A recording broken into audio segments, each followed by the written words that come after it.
الحمد للہ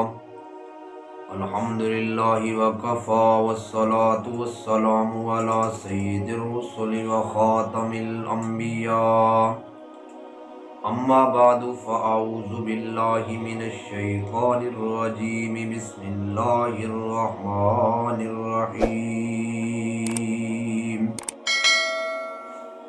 انا انزلناه فی لیلۃ القدر وما ادراک ما لیلۃ القدر لیلۃ القدر خیر من الف شہر تنزل الملائکۃ والروح فیہا بإذن ربہم من کل امر سلام ہی حتی مطلع الفجر صدق اللہ العظیم اللہم صلی علی محمد وعلی آل محمد کما صلیت علی ابراہیم وعلی آل ابراہیم انک حمید مجید اللہم بارک علی محمد وعلی آل محمد کما بارکت علی ابراہیم وعلی آل ابراہیم انک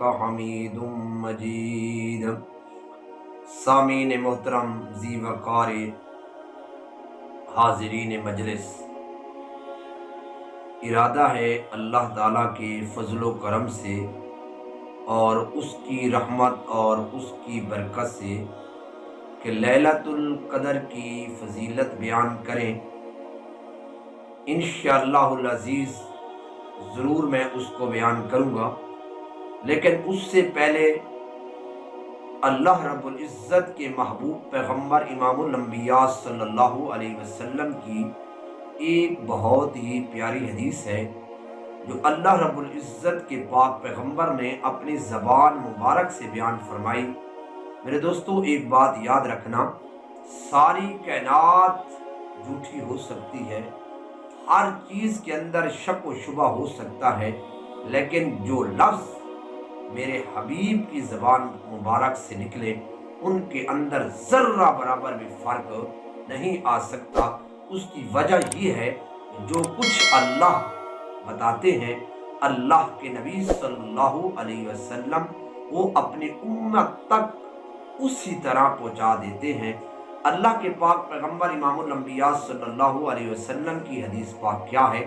حضرت ابو ہریرہ رضی اللہ تعالی عنہ فرماتے ہیں کہ اللہ کے پاک پیغمبر امام الانبیاء صلی اللہ علیہ وسلم نے فرمایا، رمضان المقدس میں اللہ رب العزت نے میری امت کو ایسی 5 چیزیں عطا کی ہیں جو اس سے پہلے اللہ رب العزت نے کسی امت کو بھی وہ 5 چیزیں عطا نہیں کی تھی۔ کتنی خوش قسمتی کی بات ہے، کتنی رحمت والی بات ہے، کتنی برکت والی بات ہے۔ کاش کہ ہم اس بات کو سمجھ پائیں کہ اللہ کے پاک پیغمبر امام الانبیاء صلی اللہ علیہ وسلم نے کیا فرمایا کہ ایسی 5 چیزیں اللہ نے میری امت کو عطا کی ہیں جو کسی اور امت کو اس سے پہلے عطا نہیں کی۔ یہ اللہ کی رحمت تو ہے، یہ نبی کی رحمت تو ہے، یہ رمضان کی برکت تو ہے، یہ رمضان کی رحمت تو ہے کہ اللہ رب العزت نے کتنی پیاری چیزیں اس امت کو عطا کی ہیں۔ پہلی چیز اللہ کے پاک پیغمبر امام الانبیاء صلی اللہ علیہ وسلم نے فرمایا کہ روزے دار کے منہ سے جو بدبو آتی ہے اللہ کے نزدیک مشک سے زیادہ پسندیدہ ہے۔ اتنی پیاری حدیث ہے نبی پاک صلی اللہ علیہ وسلم کی۔ یہ پہلی چیز ہے کہ روزے دار کے منہ سے جو بدبو آتی ہے اللہ کو مشک سے بھی زیادہ پسندیدہ ہے۔ یہ چیز اللہ نے پہلی امتوں میں سے کسی کو عطا نہیں کی۔ فرمایا دوسری چیز کہ وَتَسْتَغْفِرُ لَهُمُ الْحِيتَانُ حَتَّى يُفْطِرُوا، کہ اللہ رب العزت کے محبوب پیغمبر امام الانبیاء صلی اللہ علیہ وسلم نے فرمایا کہ دریا کی مچھلیاں روزے دار کے لیے دعا کرتی رہتی ہیں یہاں تک کہ افطار ہو جائے۔ اب صرف اس بات سے اندازہ لگائیں کہ دریا کے اندر کتنی اللہ کی مچھلیاں ہیں، ان کی کوئی تعداد معلوم نہیں کر سکتا کہ دریا کے اندر کتنی مچھلیاں ہیں، اور ہر مچھلی روزے دار بندے کے لیے کیا ہے؟ دعا کرتی ہے۔ تو اندازہ لگاؤ اس سے بڑی بھی کوئی خوش قسمتی ہو سکتی ہے روزے دار بندے کے لیے؟ تیسری چیز نبی پاک صلی اللہ علیہ وسلم نے فرمایا کہ وَيُزَيَّنُ اللَّهُ عَزَّ وَجَلَّ كُلَّ يَوْمٍ جَنَّتَهُ ثُمَّ يَقُولُ يُوشِكُ عِبَادِيَ الصَّالِحُونَ أَن يُلْقُوا عَنْهُمُ الْمَعُونَةَ وَيَسِيرُوا إِلَيْكَ وَتُسَوَّدُ فِيهِ مَرَدَةُ الشَّيَاطِينِ۔ نبی پاک صلی اللہ علیہ وسلم نے فرمایا تیسری چیز جو ہے وہ یہ ہے کہ جنت کو ہر روز سنوارا جاتا ہے، سجایا جاتا ہے، اس لیے کہ اللہ رب العزت کے نیک بندے مشقتیں جھیل کر اس کے اندر جانے والے ہیں۔ اور چوتھی چیز کیا ہے؟ فرمایا کہ مردود سرکش شیاطین کو اس میں قید کر دیا جاتا ہے۔ اور پانچویں چیز نبی پاک صلی اللہ علیہ وسلم نے فرمایا، بہت ہی کام کی بات ہے، فرمایا رمضان کے آخری رات میں روزہ داروں کے لیے مغفرت کی جاتی ہے۔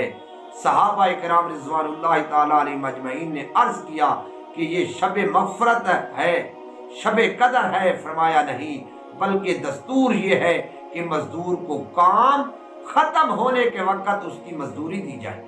کتنی پیاری بات نبی پاک صلی اللہ علیہ وسلم نے کہہ دی ہے۔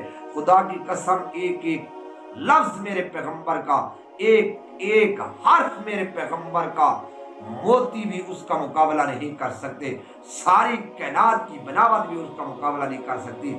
صرف اسی بات پر غور کر لیں کہ اللہ کے پاک پیغمبر امام الانبیاء صلی اللہ علیہ وسلم نے فرمایا جب روزے کی آخری رات ہوتی ہے اللہ رب العزت سارے روزے داروں کی مغفرت فرما دیتا ہے۔ میرے بھائیوں، میری بہنوں، اس سے زیادہ ہمیں اللہ سے اور کیا چاہیے؟ دعا کرو کہ اللہ رب العزت بھی ہمیں انہی روزے داروں میں بنا دے جن کی اللہ رب العزت آخری رات میں مغفرت فرما دیتا ہے۔ اے میرے اللہ، ہم سب کو اسی میں بنا دے، آمین ثم آمین۔